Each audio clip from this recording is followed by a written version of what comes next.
आनंद कि आपने आज, क्योंकि रजिस्टर तो ओपन करना ही है, तो बेटे आपको थोड़ा सा ये खोल के रखना ना रजिस्टर, क्योंकि we will be writing down some concepts. Last lecture में हमने कंसेप्ट नंबर 1, कंसेप्ट नंबर 2 और उसकी स्लाइड्स लिखी थी। पहले हमने सीखा था what I mean by capital budgeting and then examples of capital budgeting. पूरा लेक्चर 2 ही कंसेप्ट में चला गया। आज हम नेक्स्ट लेक्चर की तरफ बढ़ रहे हैं, lecture 2, and I will be telling you what is the meaning of project report and why we prepare a project report. क्या लगता है, रतन टाटा जी उस दिन कार में बैठे हुए थे और ट्रैफिक रेड लाइट में खड़े थे। नो डाउट उनके माइंड में एक आइडिया तो आया कि एक छोटी सी कार होनी चाहिए middle class lower class families के लिए। क्या बस उसी से गाड़ियां बन जाएंगी? नहीं बेटे, होमवर्क किया होगा रतन टाटा जी ने, अपने इंजीनियर्स को बुलाया होगा, मीटिंग्स हुई होंगी, प्लान बना होगा, आर्किटेक्ट आए होंगे। बेटे इंजन, कार साइज, छोटा, कॉस्ट, इन सभी लिमिटेशंस के बीच में उनको एक कार बनानी थी।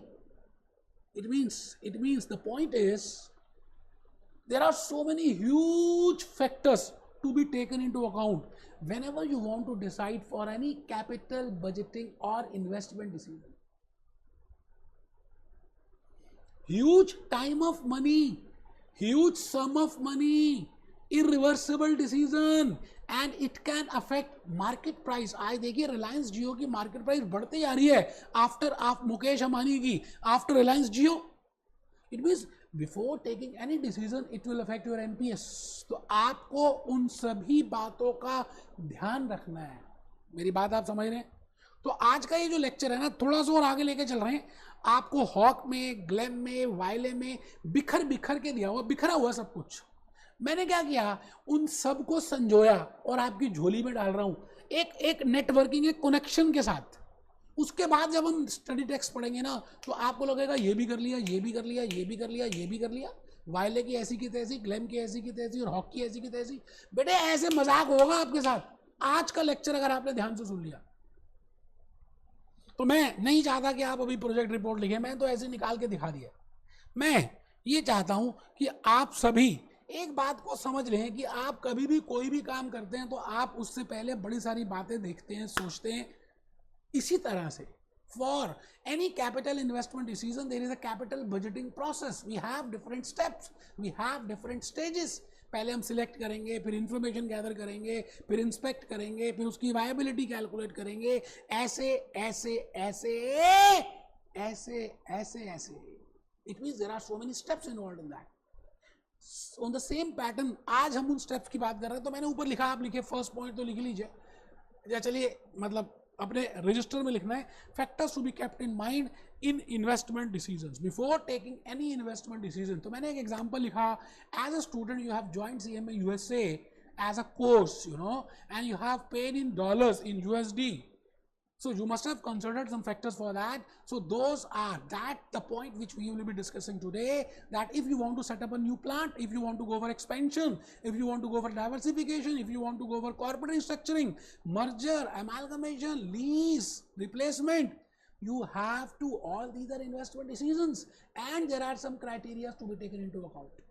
और बेटे उस सब को हम क्या करेंगे, एक रिपोर्ट में बना देंगे, रिपोर्ट कार्ड। आप जब स्कूल में जाते थे ना, तो आपको एक रिपोर्ट कार्ड मैडम देती थी कि भैया अपने पेरेंट्स से साइन करा के लेकर आना। उस रिपोर्ट कार्ड में सभी सब्जेक्ट्स होते थे, आपका बिहेवियर, आपकी एक्टिविटीज, आपका sports, all and all comments are also being given कि भाई हमारे हिसाब से आपका वार्ड इस तरह से है। तो पेरेंट्स उसको जज करते थे, इवेल्युएट करते थे और चेक करते थे कि कहां पे प्रॉब्लम आ रही है, क्या प्लस माइनस है। On the same pattern Ratan Tata ने एक आइडिया दिया अपने एम्प्लॉइज को, अपने आर्किटेक्ट्स को, अपने इंजीनियर्स को, that I want that this idea just have a look कि क्या ये आइडिया प्रैक्टिकल है, whether this can be implemented. तो ह्यूज होमवर्क हुआ और बेटे उस होमवर्क को एक रिपोर्ट में बनाया गया। रिपोर्ट का नाम है प्रोजेक्ट रिपोर्ट। तो आप सभी आ जाइए बेटे, आइए, आज मुझे नहीं रोकना आपने, चाहे कुछ हो जाए। आपको मैं अभी लिखना नहीं है बेटा, लिखना नहीं है, आप खाली मेरी बात को, मेरी कहानी को, मेरी समझ को, मेरी बातों को जिस तरह से मैं रिलेट कर रहा हूं उसको देखिए। आपको एक प्रोजेक्ट रिपोर्ट प्रिपेयर करनी है। It means the people, the person who wants to set up a new project or any investment decision, they prepare a report which is named as a project report and it consists of 2 factors. बेटे CM में USA आपने join किया तो 2 factors है। एक, आपको लग रहा है कि आपका पे स्केल इंक्रीमेंट हो जाएगा, आप जिस जॉब में कर रहे हैं आपको इंक्रीमेंट मिलेगा, या आप कहीं चेंज करेंगे तो आपको हायर स्केल में जाएंगे। और दूसरा, आपके पास अगर एक प्रोफेशनल डिग्री आ जाएगी और आप अपने नाम के आगे लिखेंगे सीएम में यूएसए राम प्यारी, सीएम में यूएसए बंटी, सीएम में यूएसए रामलाल, तो it will give you some satisfaction, some ego esteem needs will be fulfilled, आपका कॉन्फिडेंस लेवल बढ़ेगा। It means there are 2 types of factors. One is non-monetary factors and second are monetary factors. कोई भी काम हम करते हैं तो बेटा 2 फैक्टर्स पीछे चलते हैं। एक, ना बाप बड़ा ना भैया, सबसे बड़ा रुपया, that is named as monetary factors. And the first is non-monetary factors. So project report is a composition of 2 points, you know. One is non-monetary and second is monetary.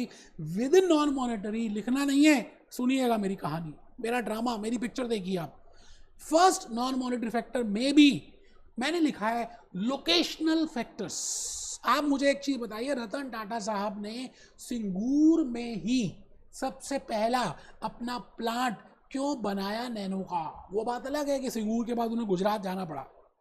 सोचिए, आप सोचिए कि डायमंड का मेन वर्क कौन सी cities में ज्यादा होता है। सोचिए, just have a look on that. आप देखिए कि लोकेशनल फैक्टर्स क्या सच में ईस्ट इंडिया कंपनी जब आई तो उन्होंने कोस्टल एरियाज को ही क्यों डिसाइड किया कि यहां पे हम पहले काम करते हैं। So बेटे, locational factors play a very important role. Supposing you want to start with a 5-star hotel, Maurya Sheraton हमारी दिल्ली में है, ताज हमारी दिल्ली में है, हयात हमारी दिल्ली में है, but they are in a particular location. बेटे, चाणक्यपुरी एक एरिया जहां पर है, वो बड़ा पॉश एरिया है, एम्बेसी एरिया है, बड़ी बड़ी सड़कें हैं। अब छोटी छोटी गलियों में थोड़ी 5 स्टार बनेगा।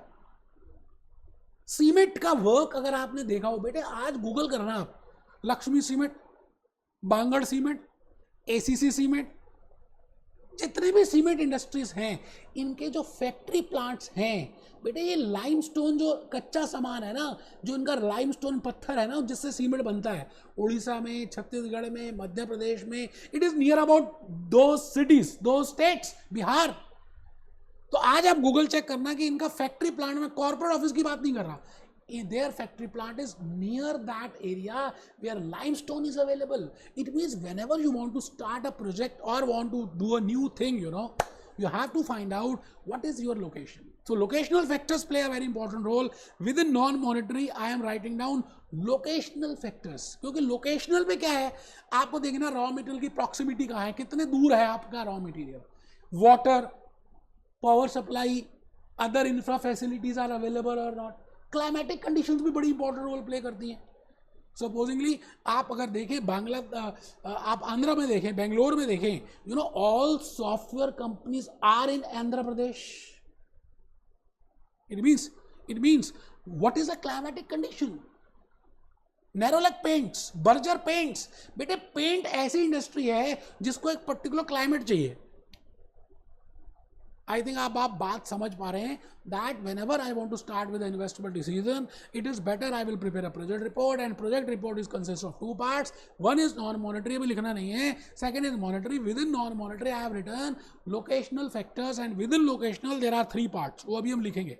proximity of raw material, availability of water, electricity and other infrastructure facilities, climatic conditions, बड़े सारे फैक्टर्स हैं। मैं आपको 2-3 फैक्टर से आपके माइंड में एक पिक्चर बना दूंगा।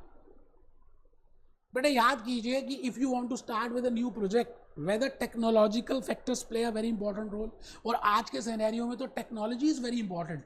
आप देखिए जैसे रिलायंस जियो आया फाइबर केबल्स लेकर, स्पीड नेट की ज़्यादा थी, तो आप देखिए एयरटेल का बिजनेस लूज हो गया बिकॉज 5G टेक्नोलॉजी आ रही है, आ चुकी। नोकिया चला गया, सैमसंग आ गया, सैमसंग चला गया, आईफोन आ गया। It means the point is technology is playing a very important role and it is changing day by day. तो आपको अब ये चेक करना है that the project which you want to start, उसमें which type of technology you will be using. What is your own technology and whether you can compete with global technology? Cameras चले गए बेटे, आजकल mobile phones आ गए। मुझे तो लगता है कुछ दिनों में मोबाइल फोन्स भी चले जाएंगे, एक चिप आएगी जो आप अपना कान में लगा लेंगे, बस यहीं से काम चलेगा। Technology is changing like anything. It means whenever you want to start a project, because it involves huge sum of money, it is irreversible, it affects market price, it is important that you should consider these factors. We have seen locational factors, marketing, technological factors and marketing factors. जब तक आप दिखाएंगे नहीं, मैंने लिखा जो दिखता है वो बिकता है।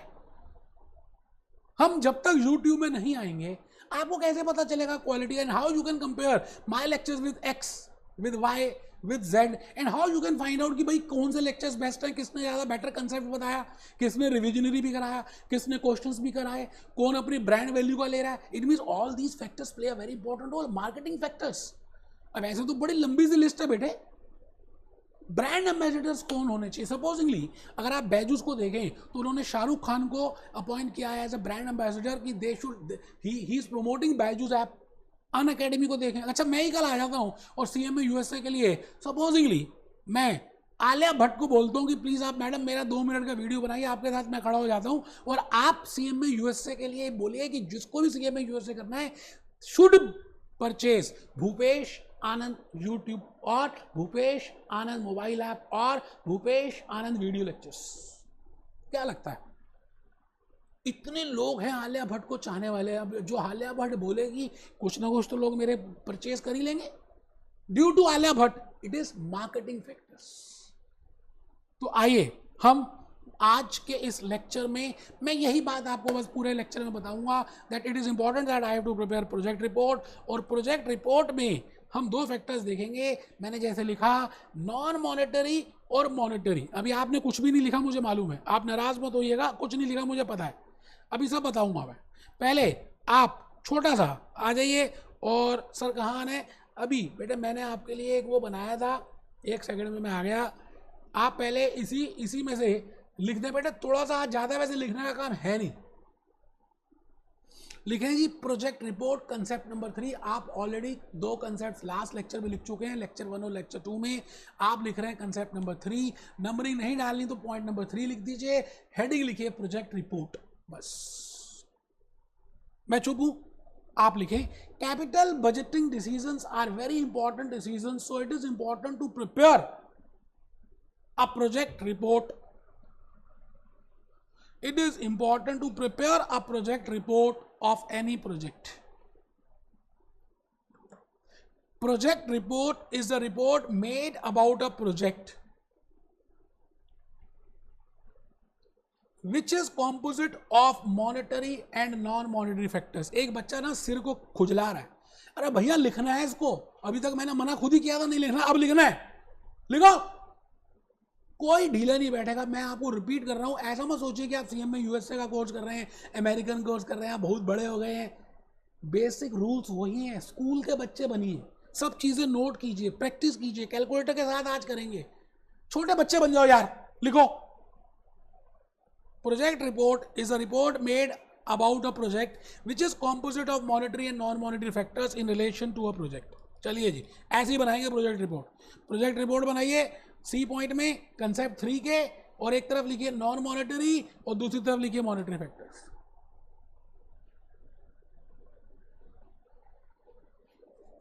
Non monetary and monetary factors. Non monetary के नीचे लिखना है बेटा, नॉन मॉनेटरी के नीचे लिखना है। मेरे पास जगह नहीं थी इसलिए मैंने नेक्स्ट स्लाइड यूज कर दी। आपने जगह है आपके पास रजिस्टर में तो एरो बनाना नहीं है, नीचे लोकेशन लिखना है। लिखना जरूर है, मैं फिर रिपीट कर रहा हूं, ज्यादा समझदारी चालाकी मत करना, मैं आपको फर्स्ट अटेम्प्ट में क्लियर कराना चाहता हूं इसलिए पेन ले रहा हूं। Proximity of source of raw material. बेटा पेन तो आप देखिए ना, मैं खड़े होकर पढ़ा रहा हूं, बाकी यूट्यूब के लेक्चर्स आप देख लीजिए कैसे पढ़ा रहे हैं लोग, ये सबसे बड़ा पेन है।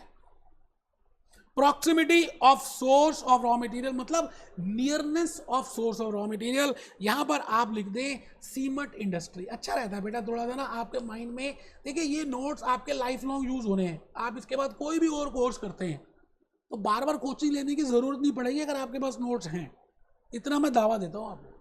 तो लिखे cement industry, availability of labour, diamond का वर्क आप बताइए गुजरात में ज़्यादा होता है, जयपुर में ज़्यादा होता है इंडिया में, because labour is available there. Other infra facilities मतलब वाटर लिख लें, इलेक्ट्रिसिटी एटसेट्रा, और climatic conditions like software. Second is technological factors. बेटे आप कोई भी इंडस्ट्री में जाते हैं, कोई भी प्रोजेक्ट करते हैं, तो उसकी जो टेक्नोलॉजी है वो बड़ी इंपॉर्टेंट है। Technology plays a very important role. आपने देखा है कि ऐसे बड़ी बड़ी कंपनीज जो एक जमाने में बहुत बड़ी होती थी और आज कहां पर है, नष्टो नाबाद, खत्म, they are nowhere because of technology. Political factors छोड़ दिए, मार्केटिंग फैक्टर्स में आ जाइए ना, because they can be different factors. सुनो, अगर उसको डिस्कस करने लगे तो बड़ा टाइम लग जाएगा। मैं चाहता हूं कि आपको एक माइंड में पिक्चर सी बन जाए, फिर हम सीधा पॉइंट में आ जाए जहां पर हमें आना है। Marketing factors, brand ambassador, discount policies. आप बता सकते हैं दैट ब्रांड एम्बेसडर में अमिताभ बच्चन साहब कौन कौन सी ब्रांड के एम्बेसडर हैं, या प्रियंका चोपड़ा, या कैटरीना कैफ। कैटरीना कैफ कहती है मैं लक्स के इस वाले साबुन से नहाती हूँ, तो क्या लगता है उसकी सेल बिकती होगी, बढ़ जाती होगी हिंदुस्तान लीवर की? यस बेटा, कैटरीना की एक तो पहली बात अभी तक मैरिज नहीं हुई, ठीक है। अच्छा, कैटरीना के चाहने वाले बहुत हैं, ठीक है। आप कैटरीना जो करेगी उस चाहने वाले भी चाहेंगे वैसे ही करें। आप मेरी बात समझ रहे हैं ना? तो this is the importance of brand ambassador, ठीक है। अब मैं आ गया जी अमिताभ बच्चन साहब में। अमिताभ बच्चन साहब बड़े सारे ब्रांड्स के एम्बेसडर हैं। जस्ट डायल में तो वो शेयर होल्डर ही हैं, उसके ब्रांड एम्बेसडर हैं, डाबर के, हनी के, पता नहीं कितने ज़्यादा ब्रांड्स के। ये बिपाशा बासु है, ये गीतांजलि, ब्लू मा, ये it means the point is, मैंने इन पिक्चर से आपके माइंड में एक आइडिया दे दिया कि that in a project report we will see non monetary factors, there can be other factors also. I have just discuss the main factors, but उससे भी मेन है ना बाप बड़ा ना भैया, सबसे बड़ा रुपया। As a management accountant, as a CMA USA, you have to see that if your company, if your managing directors, if your chief executive officers, they want to do a project, then whether it will be financially viable or not. What are the monetary factors? What are the cash flows involved in that? What is the profit in that? How much amount we will be getting? What is the life of that project? So in monetary factors there are 3 main factors जिसमें पूरी investment decision समा गई है। अब ध्यान से बैठना है बेटे, आने वाले 10 मिनट मैंने आज आपको एक मूवी भी दिखानी है, गाना दिखाना है इमली मूवी का, अभी देखेंगे। तो आप पहले मॉनेटरी में लिख लें cash flow, time value of money and decision criterias. इससे अच्छा रहेगा कि आप चलिए मॉनेटरी फैक्टर्स में हेडिंग तो लिख दी ना मॉनेटरी की, उसके नीचे ना आप 3 मटके बनाइए जैसे मैंने यहाँ बनाया, ठीक है ना। ये मॉनेटरी फैक्टर्स है ना। मॉनेटरी फैक्टर्स में देखिए मैंने 3 मटके प्रिपेयर किए हैं, 3 मटके मॉनेटरी फैक्टर्स में। देयर आर 3 पॉइंट्स जो अभी आपने देखे हैं वही है, ऐसा नहीं है कि अलग है। I have prepared 3 matkas under monetary factors, under the concept of monetary factors. I have prepared 3 matkas. The first matka is, जो आज के लेक्चर में हम डिस्कस कर ही लेंगे, जिसका नाम है monetary factors as a management accountant. बेटे बड़ा इंपॉर्टेंट कंसेप्ट अब स्टार्ट हो चुका in project report. Non monetary, monetary, there are 3। One is cash flow criteria. Profit की बात नहीं कर रहे, profit as per profit and loss की बात नहीं करूंगा, बुक प्रॉफिट की बात नहीं करूंगा, फाइनेंशियल अकाउंटिंग प्रॉफिट की बात नहीं करूंगा, कॉस्ट अकाउंटिंग प्रॉफिट की बात नहीं करूंगा। तभी तो मैं कह रहा हूं आप ध्यान से बैठिए, मैं मैनेजमेंट अकाउंटेंट प्रॉफिट की बात करूंगा। वो क्या देखेगा? First factor. Second criteria will be, जो आज हम डिस्कस कर लेंगे, that is time value of money.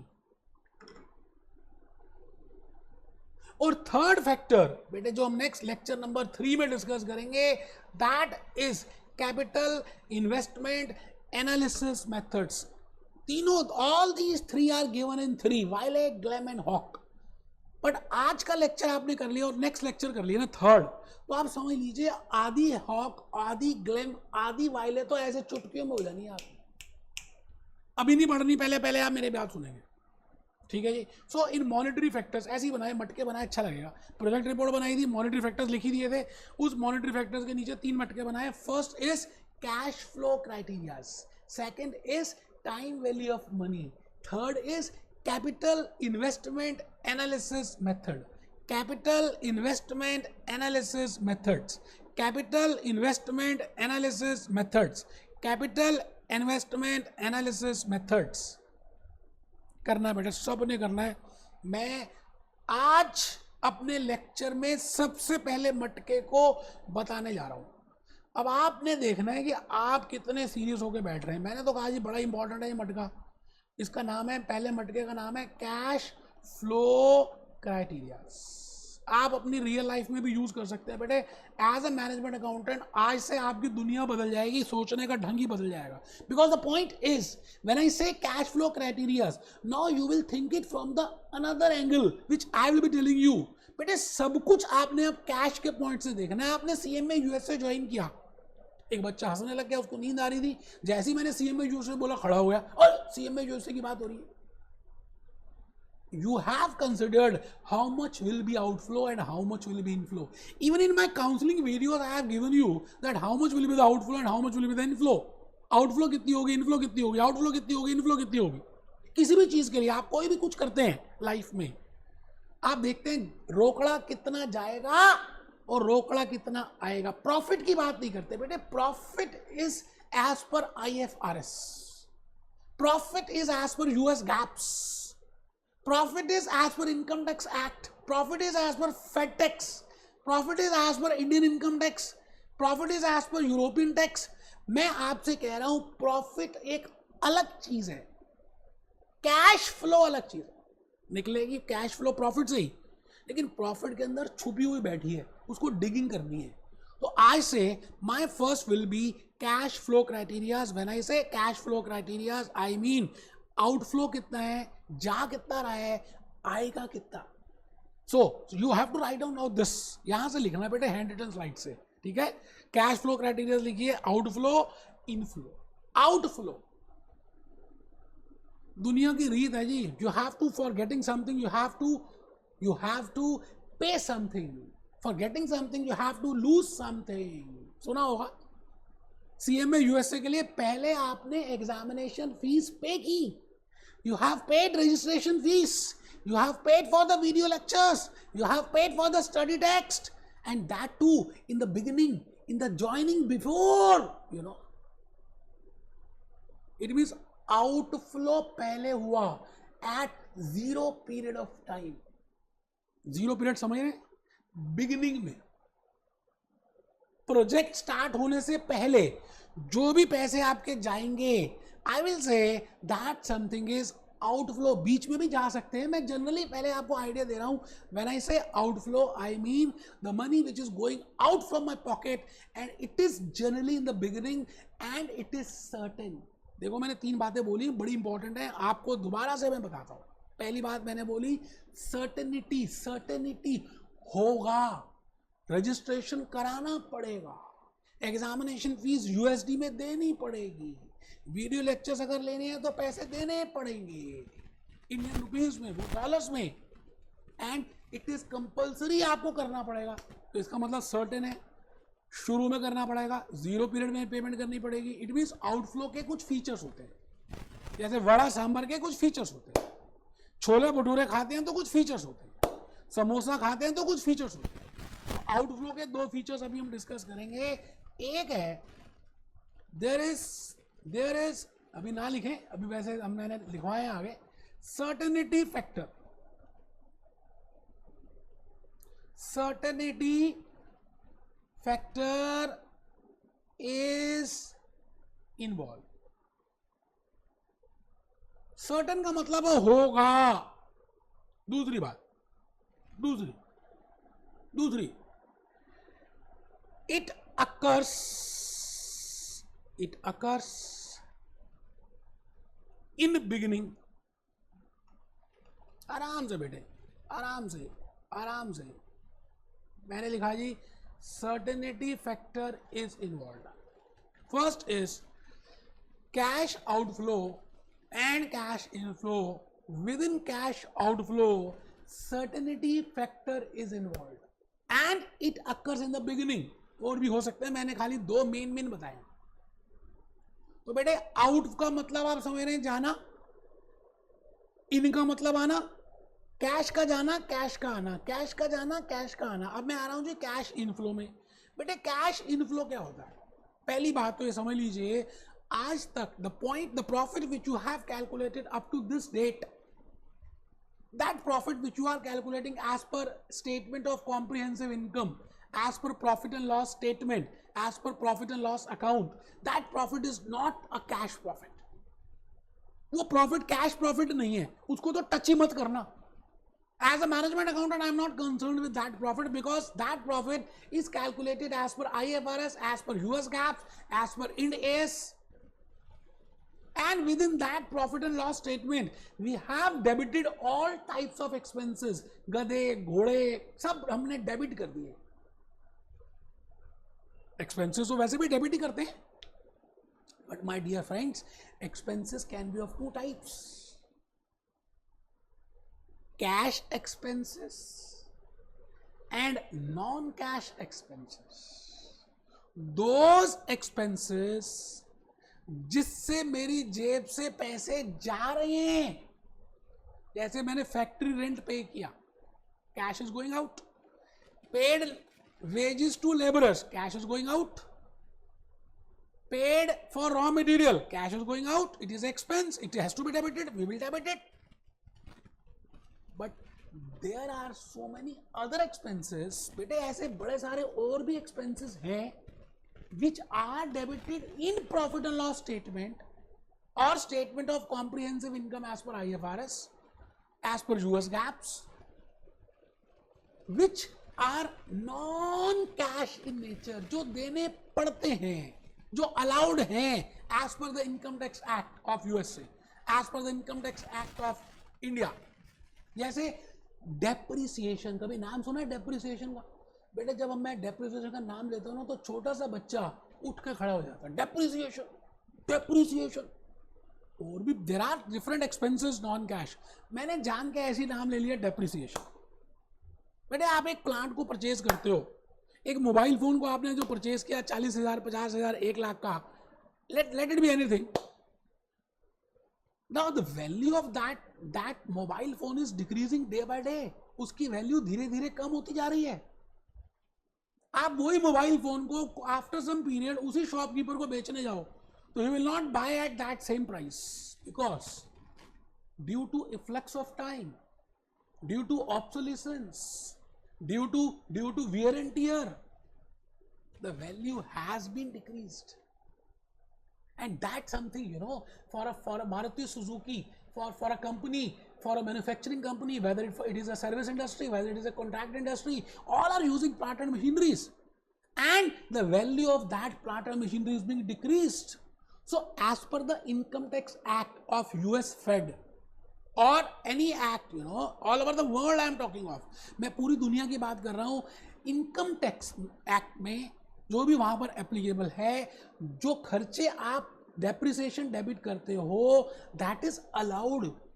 Allowed means that can be debited because we want to calculate income tax. My angle, my point of view is to calculate how much amount of the income tax I have to pay, and within that income tax profit, all incomes minus all types of expenses, whether it is a cash expense, whether it is a non-cash expense, all expenses, all incomes minus expenses is equal to profit.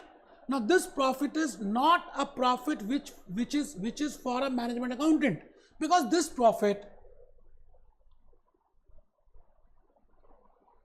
is not a cash profit. Hope आपको बात थोड़ी सी समझ आ रही है। तो आप यहां तक लिख चुके हैं कैश फ्लो क्राइटेरिया, इसकी 2 ब्रांचेस बना चुके हैं, आउटफ्लो इनफ्लो। आउटफ्लो में लिख चुके हैं सर्टेनिटी फैक्टर, अभी लिख लेंगे, पहले आप कैश इनफ्लो में आ जाइए। मैं आपसे ये कह रहा था कैश इनफ्लो आपका प्रॉफिट नहीं है। जो प्रॉफिट आप बुक्स ऑफ अकाउंट्स में कैलकुलेट करते हैं, जो प्रॉफिट आप इनकम टैक्स एक्ट में निकालते हैं, because that profit is from different point of view. सोचने का नजरिया, थॉट प्रोसेस ही डिफरेंट है उस प्रॉफिट को निकालने के लिए। आज तक वही करते हैं, फाइनेंशियल अकाउंटेंट वही करते हैं, कॉस्ट अकाउंटेंट भी ऐसा ही करते हैं। So because we debit cash expense as well as non-cash expense, and we credit incomes, all types of incomes, and then this matka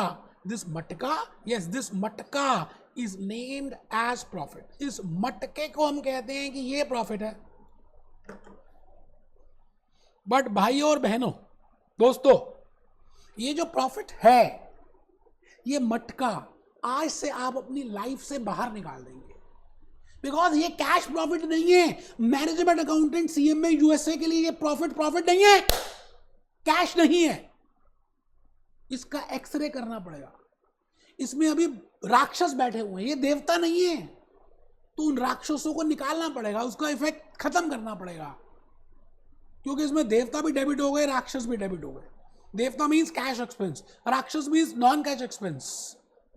So we have to see which type of expenses are non-cash, and we have to do some adjustment for that. And after adjusting these profits, we will calculate a cash profit. तो मैंने वही लिखा है, profit as per profit and loss account is equal to profit as per financial accountant, which you are calculating, profit as per cost accountant, book profit, income tax loss profit, कुछ भी नाम दे दीजिए। आज तक जो भी किया चैप्टर क्लोज है। आज से हम नई सुबह की शुरुआत करेंगे और हम कहेंगे we require cash inflow, cash profit. हमें कैश इनफ्लो चाहिए, कैश प्रॉफिट चाहिए। आइए, कैश इनफ्लो और कैश प्रॉफिट के पीछे एक सिद्धांत है। The logic is very important, you have to write it down. लिखना यार, खाली ऐसे बैठकर ढीले बैठकर कुछ लिखोगे नहीं तो पल्ले कम पड़ेगा। मैं आज भी जो लेक्चर्स देखता हूं बेटे, मैं पहले स्टडी करता हूँ। सीएमए यूएसए करने से पहले पिछले 6 महीने से मैंने हर चीज़ स्टडी की, सारे स्टडी टेक्स्ट देखे, सबके लेक्चर्स देखे, फिर अपनी नॉलेज लेक्चर्स उस टेक्स्ट के बाद मैं कर रहा हूँ। इसका मतलब आप कोई भी चीज़ करते हैं जब तक लिखते नहीं, और रजिस्टर बनाए इतने बड़े बड़े, बेटे जब तक हम लिखेंगे नहीं चीज़ें आएंगी नहीं। ये कैसे आ रहा है सब कुछ अपने आप? बेटे पढ़ के नहीं आ रहा, पहले मैंने पढ़ा, नॉलेज आई, गेन की, फिर ऑटोमेटिकली आ रहा है। तो आपको मैं क्या कहना चाह रहा हूँ, लिखना है, बैठ के पढ़ना है, ईमानदारी से। बेटे विद्या का धन ईमानदारी से आता है। Profit as per management accountant CMA cash profit, how much cash is going out, cash कितना जा रहा है,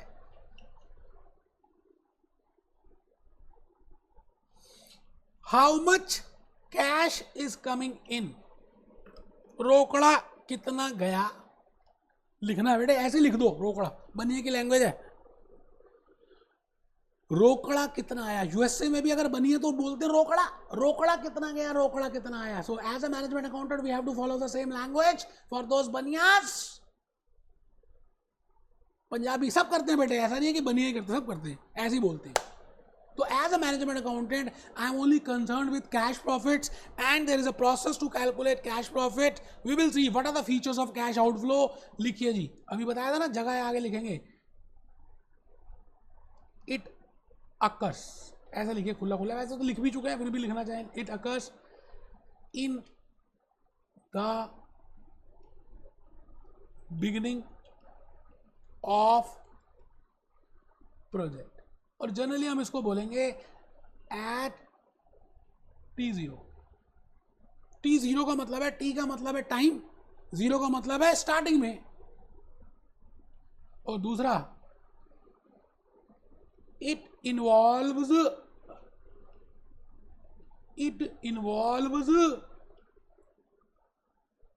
सर्टेनिटी फैक्टर।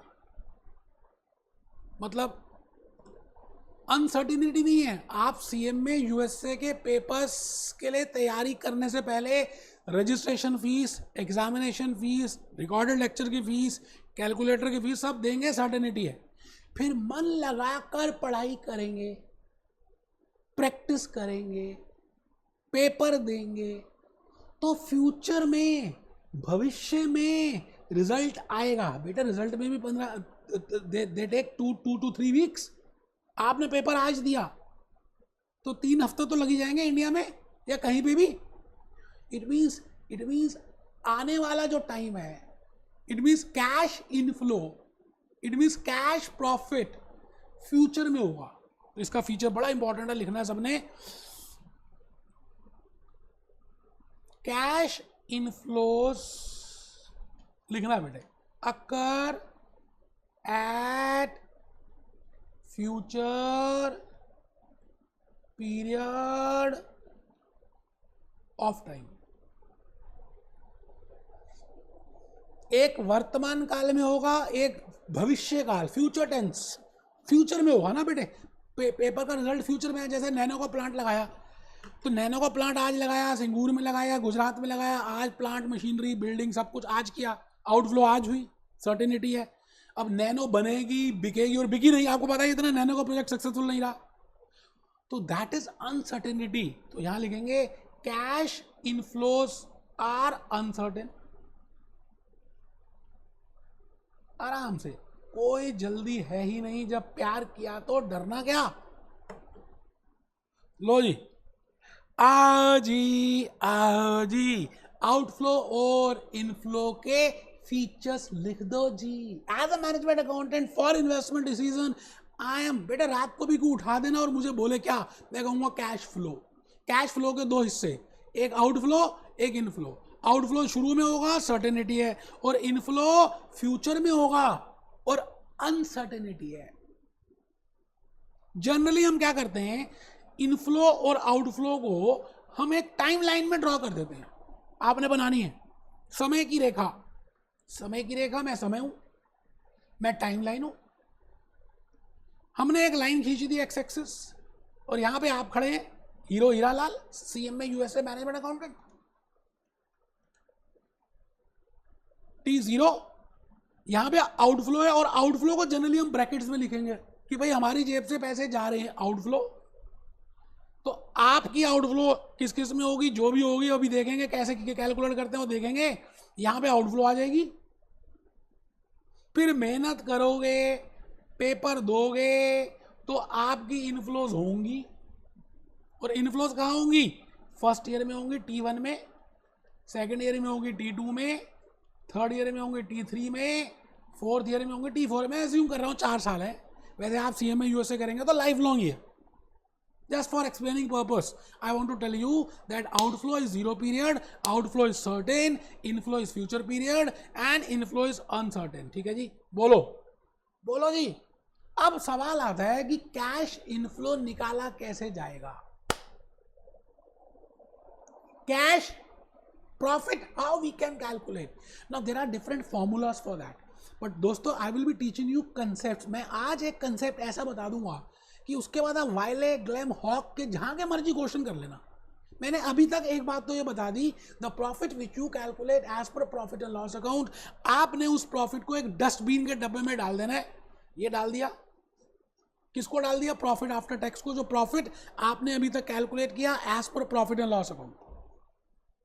उसके ऊपर एक साड़ी रख देनी है, साड़ी से इसको कवर कर देना, साड़ी से इस डब्बे को कवर कर देना है, और इसके ऊपर एक सांप भी डाल देना है, क्योंकि जब आप टच करोगे ना तो ये सांप काटने को आएगा। बेटे आज से आपने लाइफ में कभी भी प्रॉफिट आफ्टर टैक्स या प्रॉफिट बिफोर टैक्स या just profit as per profit and loss account के बेसिस में डिसाइड नहीं करना, नहीं नहीं कभी नहीं।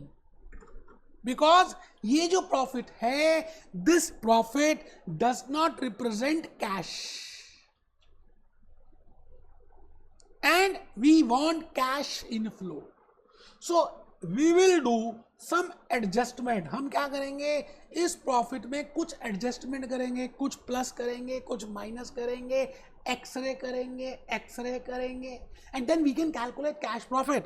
So just for today's lecture मैं आपसे ये कह रहा हूं, ये जो आपने प्रॉफिट अभी निकाला, मान लेते हैं ये प्रॉफिट आफ्टर टैक्स है, मैं एज्यूम कर रहा हूं, प्रॉफिट कुछ भी हो सकता है। मैंने कहा this is profit after tax PAT.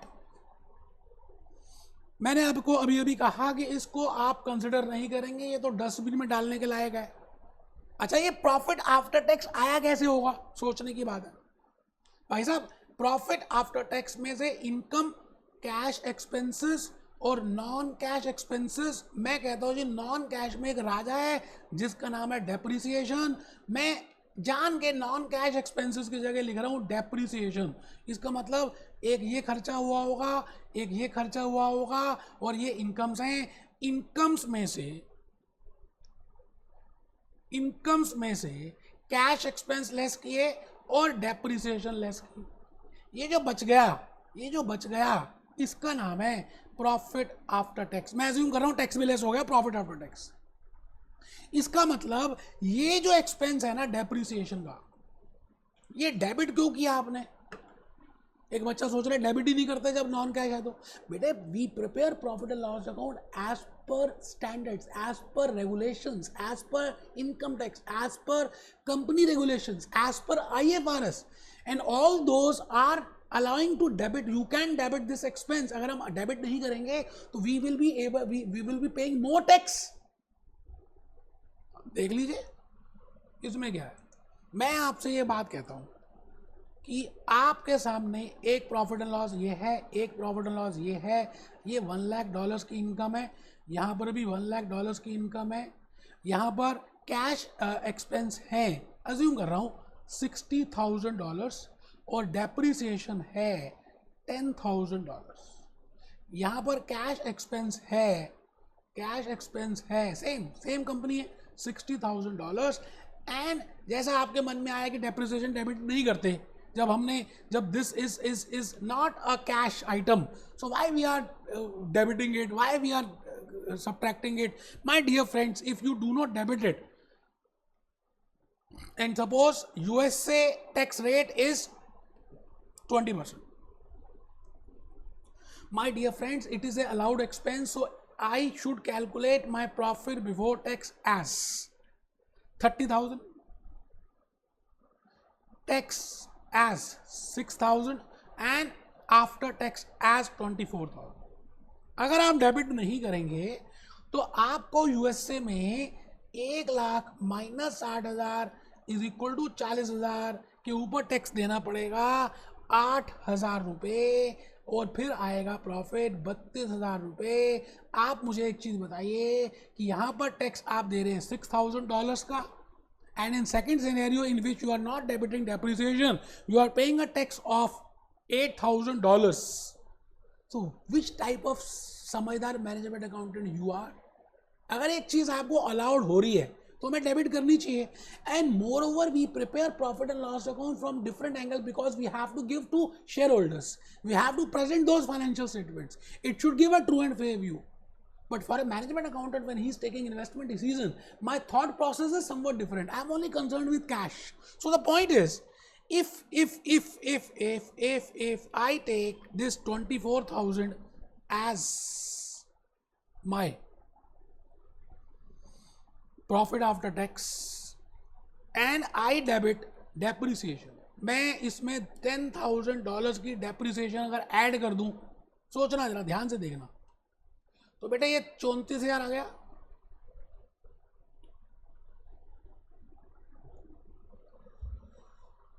It means depreciation जो मैंने ऊपर लिखा $10,000, ठीक है जी।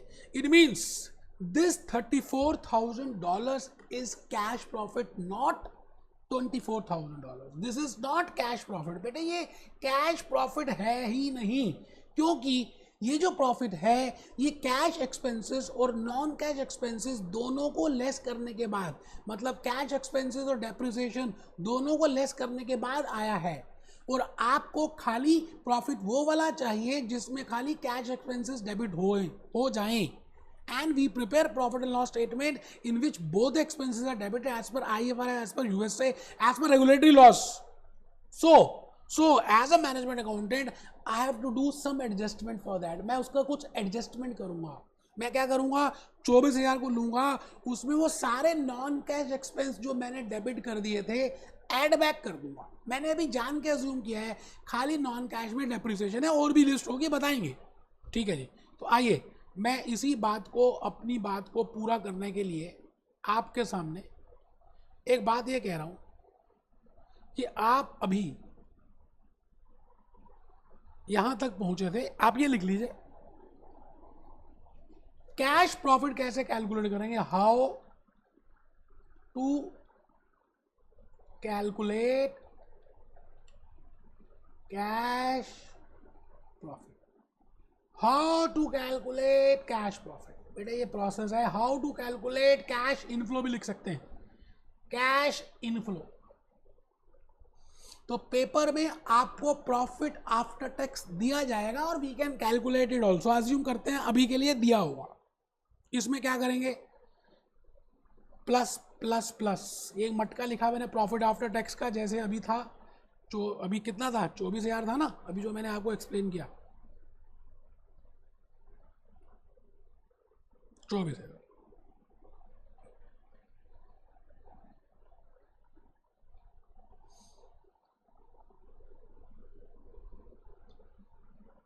ठीक है जी, डॉलर्स।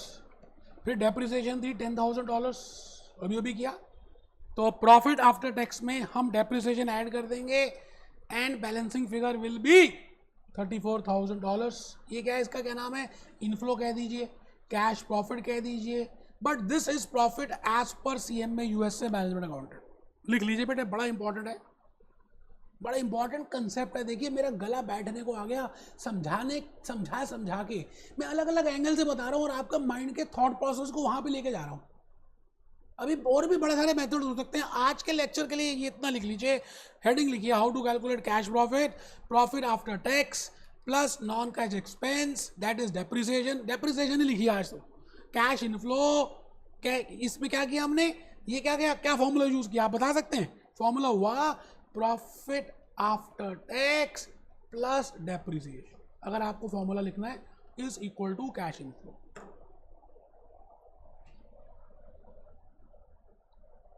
बेटे प्यार किया है, डरना नहीं है, मैं आपको A to Z last point तक क्वालिफाई करा के छोड़ूंगा, ऐसे छोड़ना नहीं मैंने। तो अभी तक हमने क्या क्या किया, we are discussing that for a capital budgeting project it is important to prepare a project report, and when I say project report there are two factors, non-monetary factors and monetary factors. Within monetary there are three matkas, one is cash flow criteria, second is time value of money, third is capital analysis, capital investment analysis methods. मैं अभी तक cash flow criteria बता चुका हूँ। With in cash flow उस मटके को खोला तो उसमें दो छोटी छोटी मटकियां निकली, एक आउटफ्लो की मटकी, एक इनफ्लो की मटकी। आउटफ्लो के फीचर्स मैंने बताए, इनफ्लो के फीचर्स बताए, इनफ्लो को मैंने नाम दिए और उसका प्रोसेस बताया कि how we can calculate cash inflow. बस बेटे लास्ट पॉइंट पे आते जा रहे हैं, मैं दूसरी मटकी पे आ गया। आज हमें दूसरी मटकी भी कंप्लीट करनी है, भले तीसरी मटकी हम नेक्स्ट क्लास में करेंगे, लेकिन बेटे आने वाले 5 मिनट और एक मैंने मूवी दिखानी है इमली, उसका गाना दिखाना है। बस बेटे वो समय आ गया, समय आ गया जी। बेटे दूसरी जो मटकी है मॉनेटरी फैक्टर्स में प्रोजेक्ट रिपोर्ट में, उसका नाम है time value of money. Hock में, ग्लेम में, वायले में, अपेंडिक्स में दिया हुआ है chapter time value of money, और आपके सीएमए के पास्ट ईयर में 10 बार आ गया, मैंने सब देख लिया। इसलिए आपका ध्यान से सुनना, भले आज हम टाइम वैल्यू ऑफ मनी का चैप्टर नहीं कर रहे, वो मैं अलग से कराऊंगा, बट आज मैंने एक कंसेप्ट बताना है आपको टाइम वैल्यू ऑफ मनी का, जो हम capital investment decision section E में यूज करेंगे यूज करेंगे यूज करेंगे यूज करेंगे। तो आप पहले उसको समझ तो लीजिए कि मटकी 2 क्या है। मैंने हेडिंग लिखी टाइम वैल्यू ऑफ मनी। मैं अब आपके सामने कहता हूं कि मुझे अगर स्कूल के 2 बच्चों को कंपेयर करना, उनकी नॉलेज कंपेयर करनी हो, एक बच्चा 12th का है और एक बच्चा मान लेते हैं 8th क्लास का है, और मैं 12th से भी वही क्वेश्चन पूछ रहा हूँ, 12th क्लास के बच्चे से भी और 8th क्लास के बच्चे से भी वही पूछ रहा हूँ।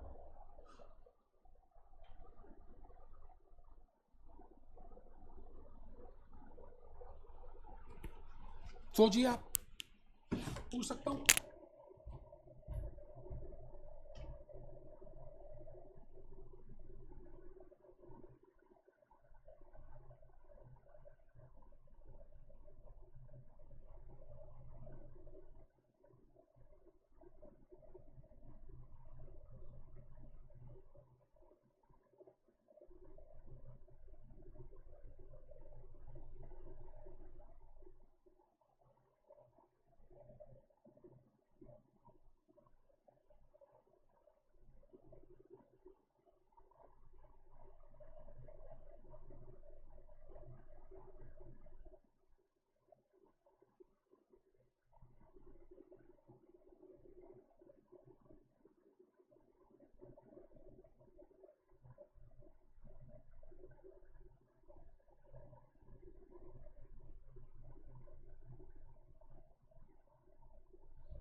हाँ जी, आप बताइए कि क्या हम 12th क्लास के स्टूडेंट को 8th क्लास के स्टूडेंट की नॉलेज को कंपेयर कर सकते हैं?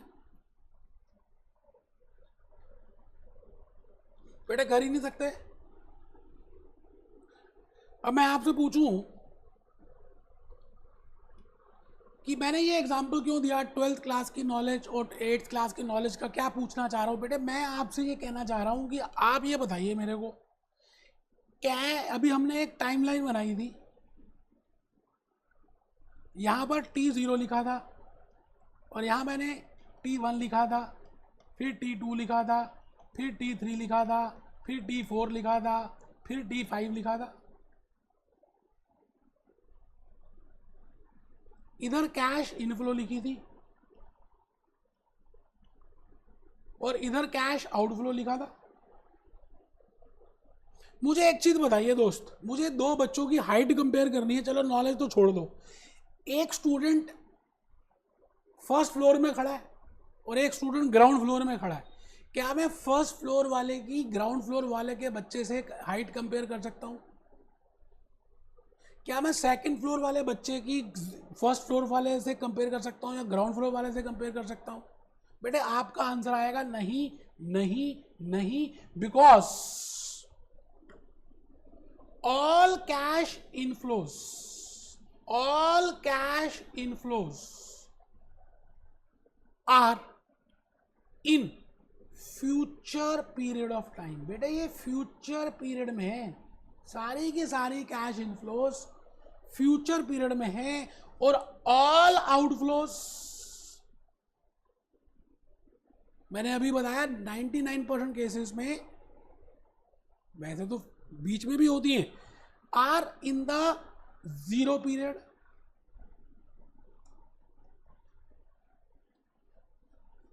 आराम से बेटे, कोई मुश्किल है ही नहीं। कैश आउटफ्लो तो जीरो पीरियड में है, और कैश इनफ्लो फ्यूचर पीरियड में है। As a management accountant I have to compare these two, I can not compare it, because वो फर्स्ट ईयर में मिलेगा, फिर कुछ सेकेंड ईयर में इनफ्लो मिलेंगी, फिर कुछ थर्ड ईयर में मिलेंगी, फिर कुछ फोर्थ ईयर में मिलेंगी, या जब तक लाइफ ऑफ द प्रोजेक्ट होगी तभी तभी मिलेंगी। और डिसीजन मुझे आज लेना है, because I am a management accountant, I want to decide it today. I can not compare it बेटे, मैं इनको कंपेयर नहीं कर सकता हूं। मैं ये नहीं कह सकता कि ये सारी इनफ्लोज को जोड़ ऐड कर दूं और इस आउटफ्लो को माइनस करके देख लूं, बिकॉज मैं आज आपको कहता हूं, मैं आज आपको 100 रुपए देता हूं या $100 आई एम गिविंग यू, और एक स्टूडेंट को कहता हूं आई will be giving you $100 after 1 year, क्या दोनों सेम है? सोचिए, आप बैंक ऑफ अमेरिका में $100 की फिक्स डिपॉजिट करते हैं for 1 year, and you are getting some interest on that. Whether $100 के ऊपर अज्यूम करते हैं 10% is the rate of interest, you are getting $110 after 1 year. So whether you are actually getting more amount of $10 after 1 year, or in reality $110 after 1 year is equal to $100 of today। आराम से समझ रहे हैं मेरी बात को आप, जो मैं कहना चाह रहा हूं। आज के $100 एक साल बाद के $110 के बराबर हैं, ज्यादा हैं, कम हैं, क्या है बेटे? यही तो आज रहस्य खोलना है। This is only named as time value of money. Whether the money which I am getting today has the same worth as I will be getting after 1 year. My dear friends, the worth is, money worth is decreasing day by day. Money की जो real worth है वो कम होती जा रही है because of inflation. These bank people, they are not giving you any interest, rather they are just compensating you for the amount of inflation. You getting my point? आपको $110 मिल तो रहे हैं एक साल के बाद बैंक ऑफ अमेरिका से, और आप खुश हैं बेटे। इसमें खुश होने की बात ही नहीं है, क्योंकि जो चीज आप $100 की आज खरीद सकते हो, वही चीज 101 साल के बाद $110 की मिलेगी। जो आज आप $100 की खरीद सकते हो, वही चीज 1 साल के बाद $110 की मिलेगी, क्योंकि 10% का तो इन्फ्लेशन हो रहा है। Bank people, they are very very smart, they know how much is the inflation, how much will be the expected inflation in coming period. On the basis of that they calculate interest rate. आप मेरी बात को समझ रहे हैं? तो actually में quantity में आपको ज्यादा लग रहे हैं, क्वांटिटी में आपको जो आउटफ्लो मिल रहा है, आपको इनफ्लो मिल रहा है, लग रहा है ज्यादा बेटे, एक्चुअली में ज्यादा नहीं है। मैं अज्यूम करता हूं कि यहां पर $1 लाख का आउटफ्लो है। You are getting $10,000 here in first year, $20,000 in second year, $60,000 in third year, $80,000 in fourth year। मैंने एज्यूम किया है कि ये 4 फिगर्स हैं आपके सामने। $10,000 फर्स्ट ईयर में मिल रहे हैं, $20,000 सेकेंड ईयर में मिल रहे हैं, $60,000 थर्ड ईयर में मिल रहे हैं, और $80,000 you are getting in fourth year. And your outflow for that project is 1 lakh.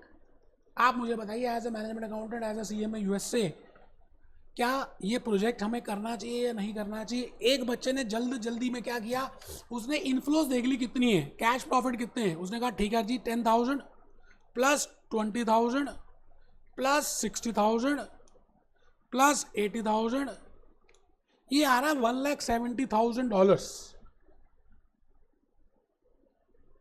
$1,70,000, और ये आ रहा है $1,00,000, आउटफ्लो इज $1,00,000।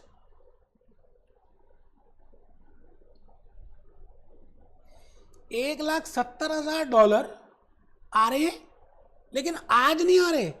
आप अगर आज नहीं आ रहे फिर भी आपने ऐड कर दिया, आपको लग रहा है $70,000 is your profit, is your benefit, you should accept it. तो आपसे बड़ा बेवकूफ इस दुनिया में कोई नहीं हो सकता, बिकॉज ये 1,70,000 आपको मिल ही नहीं रहे, because you are not getting these 10,000, this 20,000, this 60,000, this 80,000 in today. You are not getting in present tense. You are not getting in present zero period. But outflow is in the zero period. इसका मतलब एक बच्चा ground floor में खड़ा है zero period में, inflow first floor में खड़ी है, एक इनफ्लो सेकंड फ्लोर में खड़ी है, एक इनफ्लो थर्ड फ्लोर में खड़ी है, एक इनफ्लो फोर्थ फ्लोर में खड़ी है। आप इन सभी को ऐड करके इसमें से माइनस नहीं कर सकते, because they have to be at that same parlance. It means the money which you are getting in first year, that has to be firstly that has to be firstly, इसको पहले zero period में लाना पड़ेगा। गधे से compare हो सकते हैं, गधे घोड़ों से कंपेयर नहीं हो सकते। You can compare घोड़े with घोड़े, you can compare horse with horse, you can compare donkeys with donkeys, but you cannot compare horse with donkeys. These inflows are, this is in the first year, so you have to bring it at zero period. Similarly, this is at zero in the second year, so you have to bring it in the zero period. This is in the third year, so you have to bring it in the zero period. This is in the fourth year, so you have to bring it in the zero period. बेटे इसी का तो नाम है time value of money. आज के 4 साल के बाद आपको जो $80,000 मिल रहे हैं वो एक्चुअली में आज 80,000 के बराबर है ही नहीं, क्योंकि उनकी रियल वर्थ कुछ और हो चुकी होगी, बिकॉज 4 साल तो इन्फ्लेशन हो रही है। जो 3 साल के बाद आपको पैसे मिल रहे हैं $60,000, बेटे आज के रियल वर्थ में वो $60,000 नहीं है, क्योंकि 3 साल तो इन्फ्लेशन होने के बाद मिल रहे हैं। तो हमें उसकी रियल वर्थ कैलकुलेट करनी है, and for calculating real worth we have to use the concept of time value of money, and within time value of money we have a concept of inflation, महंगाई, हाय महंगाई। यही तो बात बतानी है मैंने आपको, बस और 2 मिनट रह गया बेटा। मैंने कहा आप बहुत छोटे थे तो आप सिंपल इंटरेस्ट की बातें करते थे, और आपको पता भी है सिंपल इंटरेस्ट होता था। आपके पास एक चीज होती थी प्रिंसिपल, दूसरी चीज होती थी इंटरेस्ट, जो आप कैलकुलेट करते थे 3rd, 4th, 5th क्लास में, और इसके बाद आप निकाल देते थे अमाउंट। अज्यूम करते हैं टाइम पीरियड 1 ईयर का था, ये हम अज्यूम कर रहे हैं, थोड़ा कैलकुलेशन आसान हो जाएगा। अभी मैंने एग्जांपल दिया कि आपके पास $100 हैं और आपने उसको बैंक ऑफ अमेरिका में डिपॉजिट कर दिया है, और 10% का बैंक ऑफ अमेरिका इंटरेस्ट दे रहा है, तो $10 आपको इंटरेस्ट मिल रहा है 1 साल के बाद, and you will be getting $110।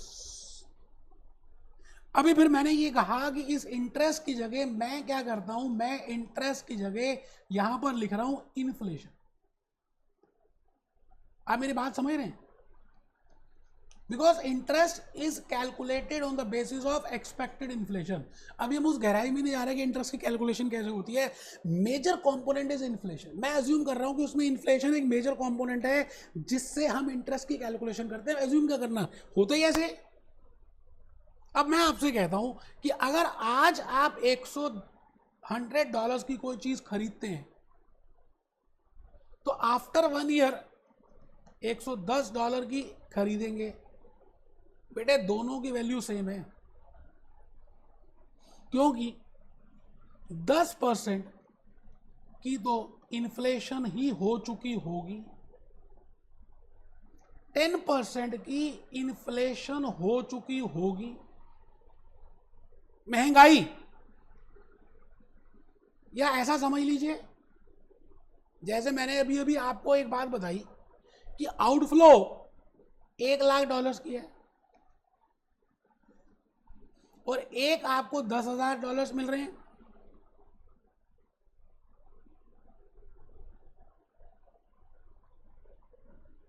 फिर 20, फिर 60 और फिर 80, फिर 20,000, फिर 60,000 और फिर 80,000। ये T1 है, ये T2 है, ये T3 है, ये T4। इसी को ले लेते हैं, dollars dollars dollars dollars and dollars. This is cash outflow.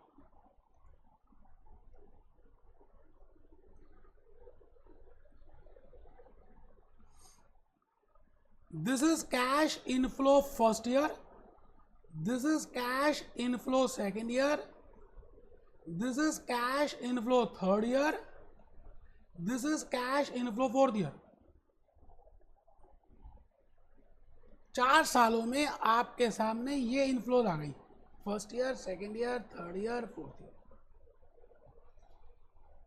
और मैं अज्यूम कर रहा हूं कि 10% का इन्फ्लेशन रेट है।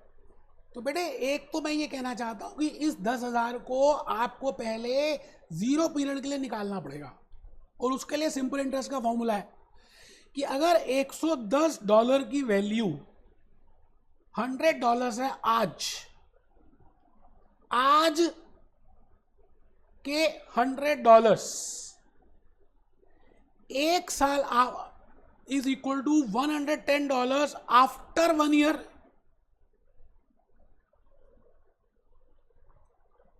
So if you are getting $10,000 after 1 year, so how much value today? How much will be the value today? आप निकाल सकते हैं बेटे, तो क्रॉस मल्टीप्लाई से कर सकते हैं। 10,000 into 100 upon 110, 10,000 into 100 upon 110, that comes to 9,990। मैंने अप्रोक्सीमेट ले लिया। इसका मतलब जो $10,000 आपको एक साल के बाद as a cash inflow, as a cash profit मिल रहे हैं, उनका एक्चुअली में रियल वर्थ 0 पीरियड में $9,090 है, because in 1 year there will be a महंगाई of 10%. It means the goods, the basket of goods which you can buy today at $9,090, the same basket of goods you will buy after 1 year at $10,000, or the real worth of those $10,000 which you are getting after 1 year is $9,090 only. So as a CMA USA management accountant, you should not take decisions on the basis of $10,000, rather it should be on the basis of $9,090. अब एक बच्चा कहता है sir ये तो calculation हमें 3rd class में की थी, क्रॉस मल्टीप्लाई करने की, सिंपल इंटरेस्ट की। बिल्कुल ठीक कह रहे हो बेटा, हम इसको एक सिंपल फॉर्म में कर सकते हैं। जैसे आपको पता ही है, amount is equal to principal plus principal into R into T. ऐसे ही तो होता है बेटा। कैसे होता है आप बताओ? प्रिंसिपल प्लस इंटरेस्ट, जैसे अभी हमने किया था, $110 इज इक्वल टू $100 प्लस $10। अब इसको निकाला कैसे है $10 को? पता है आपको? $100 इंटू 10% इंटू 1। तो मैंने ऐसे किया था, ये आ गया था $100, ये आ गया था $10 और ये आ गया था $110। इसको अगर हम फॉर्मूले से करना चाहें तो बेटे कर सकते हैं, P प्लस PRT। ध्यान से देखना बेटे, मैं कंसेप्ट बता रहा हूं, फिर आपको मुश्किल नहीं आएगी ग्लैम से, वायले से या हॉक से। अब T क्योंकि 1 ही होता है तो मैंने उसको T को हटा दिया, 1 प्लस R। तो बेटे आपको अमाउंट निकालना हो तो फॉर्मूला बन गया P ब्रैकेट में 1 प्लस आर। अमाउंट मतलब आपको $10,000 अगर निकालने हो, या ऐसा समझ लीजिए, अभी उस क्वेश्चन में ना जाए, आपको $110 निकालने हो, जैसे अभी अभी हमने किया, $110 निकालने हो, if you want to calculate $110, then you can do like this, $100 into 1.1.0, that comes to $110.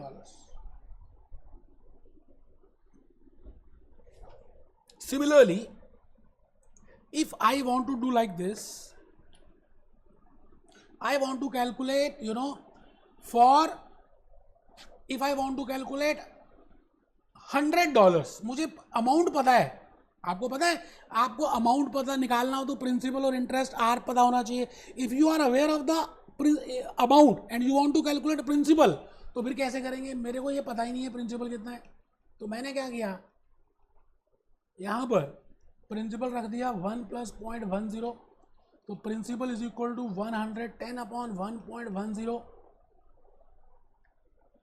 Is equal to $100।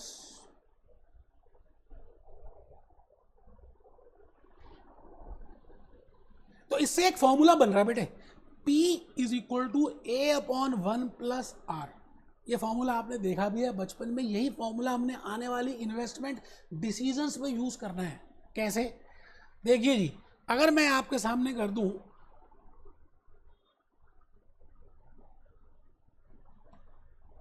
$110 upon 1 + 0.10, that comes to $100। ये भी आ गया $100, सेम है। अगर इसका लॉजिक एक जनरल फॉर्मूला बनाना चाहें तो वी कैन डू 1, अगर हम $1 को ले लेते हैं, $1 को, that if principal is $1 and if interest rate is 10%, and then how much will be the amount? That will be $1.10। एक बच्चा कह रहा सर बार बार वही चीज। बेटे मैं जान के अलग अलग तरीके से बता रहा हूं कि आपके दिमाग में किसी तरह से ये बात घुस जाए। अभी कैलकुलेटर से भी करा दूंगा, आप बिल्कुल टेंशन मत लें, पहले फॉर्मूला समझ लें। अब अगर मुझे प्रिंसिपल निकालना है तो मैं ऐसे कर सकता हूं 1.10 अपॉन 1 प्लस, यही था बेटे, $1.10, या ऐसा समझ लीजिए, I can write a formula, principal is equal to A upon 1 plus R। अब मैं इसको अगर इस तरह से करूं कि at T1 if you are given with $1, then how much worth it will have today, आज उसकी वर्थ कितनी है? तो बेटा ये मान लेते हैं अमाउंट दिया है, जैसे आपको क्वेश्चन में $10,000 दिए थे cash inflow of first year, और आपको मैंने निकाल के दिखाया था $9,090। तो इसको कैसे करेंगे? $10,000 को अगर मैं 0.9090 से मल्टीप्लाई कर दूं तो इट विल बिकम $9,990। ये आ गई। तो ये जो मैंने 0.9090 किया है, इसको बोलते हैं प्रेजेंट वैल्यू फैक्टर। देखो धीरे धीरे आगे बढ़ते जा रहे हैं। And present value factor is equal to 1 upon 1 plus R, या ऐसा समझ लीजिए 1 अपॉन 1 प्लस इन्फ्लेशन रेट। इस आर को हमने इन्फ्लेशन रेट ही माना है। इसका मतलब आपको जो ₹1 1 साल के बाद मिल रहा है, the amount of $1 which you are getting after 1 year, in reality in today's term you are only getting $0.90. Similarly, the $1 which you are getting after 2 years, उसका आज रियल वर्थ कितना होगा? बेटा उसको और कम होगा। तो हम क्या करेंगे? 1 upon 1 plus R raise to power 2। Detail में हम नेक्स्ट क्लास में करेंगे इसको, कि डिटेल में मैं क्या बताना चाह रहा हूँ नेक्स्ट क्लास में देखेंगे। तो इसको अगर हम करते हैं कैलकुलेटर से तो बेटा आ जाएगा 1 divided by 1.10 is equal to 0.9090 आया, divided by 1.10, that comes to 0.82644। इसका मतलब जो 1 रुपया आपको 2 साल के बाद मिलेगा उसका रियल वर्थ आज कितना है? 82 पैसा। कैलकुलेटर से इजीली कर सकते हैं। लेक्चर 3 में आपको 1 सेकंड में कैलकुलेशन करके दिखा दूंगा। जैसे अभी आपने यहां देखा कि इनफ्लो कितनी थी फर्स्ट ईयर में, ये सेकंड ईयर में 20,000, ठीक है जी। तो 20,000 इनफ्लो अगर सेकंड ईयर में है तो इसकी रियल वर्थ कितनी होगी? इनटू 20,000 कर दो, सीधा आंसर आ जाएगा। 0.8264 into 20,000 is comes to 16,528।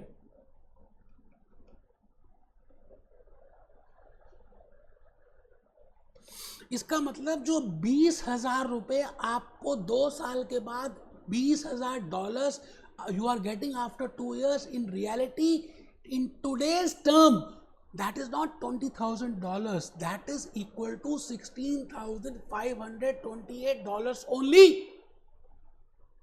So this 16,528 is named as present value. That $9,090 at T0 is named as present value. और ये कैसे किया?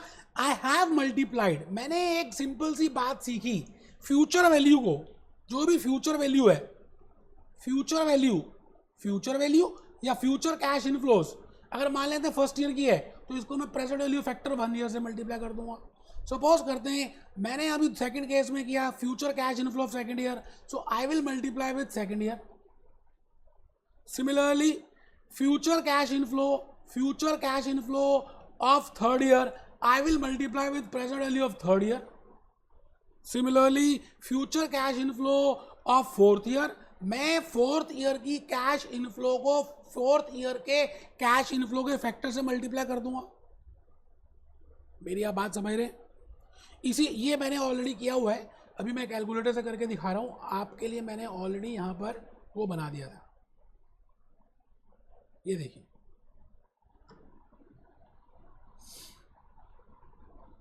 जीरो पीरियड में आज का प्रेजेंट वैल्यू, आज $1 की वैल्यू $1 ही है, इसलिए जीरो पीरियड में हमेशा प्रेजेंट वैल्यू फैक्टर 1 रहेगा।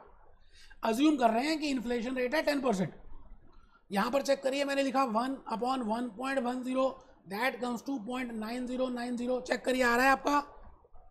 फिर मैंने किया 1/1.10 whole square, that comes to 0.8264। Check करिए क्या आ रहा है आपका। और ये कैलकुलेटर से विद इन सेकेंड में कर सकते हैं। थर्ड ईयर का करना हो तो अभी मैं नेक्स्ट क्लास में टेक्निक बताऊंगा उसको कैलकुलेटर से कैसे करेंगे within seconds. It means 1 rupee which you are getting after 3 years, उसका रियल वर्थ आज $75 ही है, $0.75 है, if the inflation rate is 10%। Similarly if you want to do for fourth year 0.683, if you want to go for fifth year 0.621। आराम से, कोई जल्दी है ही नहीं बेटा। ये बस ये चार्ट प्रिपेयर कर लीजिए। मैंने 2 क्राइटेरिया आज बताए हैं, नेक्स्ट क्लास में रिपीट कर दूंगा। अभी थोड़ा सा आखिरी के 10 मिनट थोड़ा सा हल्का सा डिस्टर्बेंस रहा, कोई टेंशन नहीं वाली बात। भूपेश आनंद है ना, सारी चीजें रिपीट करेगा नेक्स्ट लेक्चर में। आपको मैंने कहा मॉनिटरी फैक्टर्स में 3 मटके पकड़ने हैं, अभी तो एक मटका पकड़ा ही नहीं मैंने। कैपिटल, इन्वेस्टमेंट, एनालिसिस मेथड्स, वही तो मेन है, अभी हमने नहीं किया। लेकिन उससे पहले हमने एक बेस बनाने की कोशिश की। पहला मटका कैश फ्लो, दूसरा मटका time value. Why I should consider time value? Because outflow is in the zero period, inflow is in the future period. I can not compare future with present. मैं भविष्य काल को वर्तमान से कंपेयर नहीं कर सकता, तो भविष्य को मुझे वर्तमान में लाना है। उसको लाने के लिए मेरे को इन्फ्लेशन रेट यूज करना है। इन्फ्लेशन रेट का मतलब है महंगाई, जिसका मैं गाना दिखाने वाला हूं। इसका मतलब आज जो $1 की चीज मिल रही है वही चीज 1 साल के बाद $1.10 की मिलेगी, या 1 साल के बाद जो $1 की मिल रही है आज वही चीज $0.90 की मिल रही है। The goods which you are buying after 1 year at $100, the same you can buy today at $90 if the महंगाई rate, inflation rate in USA is 10%. बाकी तो हम रिपीट करेंगे ही, इसको निकाल सकते हैं, कैलकुलेटर की टेक्निक सब देखेंगे। मैं चाहता हूं कि आप एक बार इस गाने को देखिए और देखिए क्या कह रहा है ये गाना।